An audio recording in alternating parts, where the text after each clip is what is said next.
Bavdhan police station येथे दाखल असलेल्या वैष्णवी हगवणे यांच्या गुन्ह्यातील यापूर्वी 3 आरोपी अटक करण्यात आले होते. उर्वरित 2 आरोपींच्या अटकेसाठी वरिष्ठांच्या मार्गदर्शनाखाली 6 पथके ही तैनात करण्यात आली होती.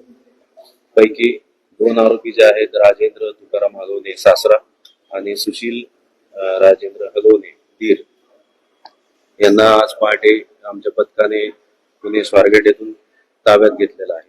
त्यांना अटक करण्यात आलेली आहे. त्यांना माननीय न्यायालयापुढे आता PCR साठी पेश करण्यात येणार आहे. सदर गुन्हा यामध्ये वरिष्ठांच्या मार्गदर्शनाखाली अचूक दिशेने तपास सुरू आहे. सर्व पुरावे आम्ही संकलित करीत आहोत. सर्व पुरावे घेऊन योग्य कलमाखाली दोषारोप तयार करून या संपूर्ण गुन्ह्याला लॉजिकल एंडला घेऊन दोषसिद्धीसाठी नेण्यासाठी आम्ही कटिबद्ध आहोत आणि त्यासाठी वरिष्ठ अधिकाऱ्यांकडून तशा सूचना आलेल्या आहेत. We will take this case to conviction by logical end.